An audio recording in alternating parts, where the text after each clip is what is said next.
रामायण में सबसे महान योद्धा कौन था? प्रिय भक्तों, रामायण केवल एक धर्म ग्रंथ नहीं बल्कि मानवीय मूल्यों, आदर्शों और चरित्र की गाथा है। इसमें अनेक योद्धाओं के रूप प्रस्तुत होते हैं। कोई बल में श्रेष्ठ, कोई नीति में, कोई भक्ति में और कोई संयम में। इसलिए सबसे बड़ा योद्धा चुनना केवल शारीरिक शक्ति के आधार पर संभव नहीं है। इस निर्णय को हम 5 प्रमुख मापदंडों पर आधारित करके समझते हैं। पहला, शारीरिक बल। हनुमान, कुंभकर्ण और मेघनाद इस श्रेणी में आते हैं। हनुमान पर्वत उठा सकते थे, पूरी लंका को जला सकते थे और राक्षसों की सेना को अकेले समाप्त कर सकते थे। कुंभकर्ण के बल का वर्णन स्वयं रावण करता है कि वह अकेले युद्ध का पलड़ा बदल सकता है। मेघनाद ने देवराज इंद्र को पराजित किया था। दूसरा, युद्ध कौशल। इस श्रेणी में मेघनाद और लक्ष्मण आते हैं। मेघनाद युद्ध नीति, मायावी शक्ति और दिव्यास्त्रों का अद्वितीय ज्ञाता था।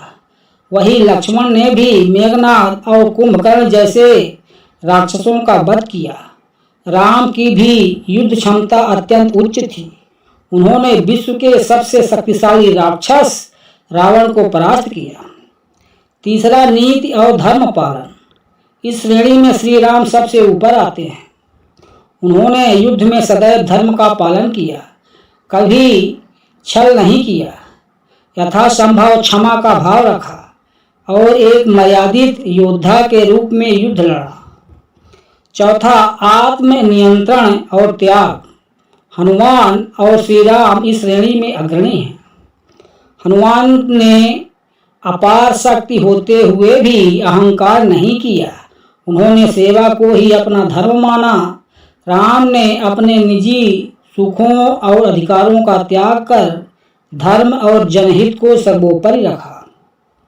पांचवा, परिणाम और उद्देश्य। राम का उद्देश्य था अधर्म का विनाश और धर्म की स्थापना। उनका युद्ध केवल विजय प्राप्त करना नहीं बल्कि संपूर्ण समाज के कल्याण के लिए था। इस दृष्टि से उनका पराक्रम किसी भी योद्धा से श्रेष्ठ था। रामायण का सबसे बड़ा योद्धा यदि किसी एक को चुनना हो तो वह है श्री राम, क्योंकि उन्होंने नीति, धर्म, संयम, बल और युद्ध कौशल सभी का संतुलन दिखाया। उन्होंने केवल शरीर से नहीं मन और आत्मा से युद्ध लड़ा। उन्होंने रावण जैसे महापराक्रमी योद्धा को हराया, वह भी बिना किसी छल कपट के। वे एक आदर्श राजा, आदर्श पुत्र, आदर्श पति और आदर्श योद्धा थे। किंतु यदि हम बल और भक्ति की दृष्टि से देखें तो हनुमान निसंदेह सबसे प्रभावशाली योद्धा हैं।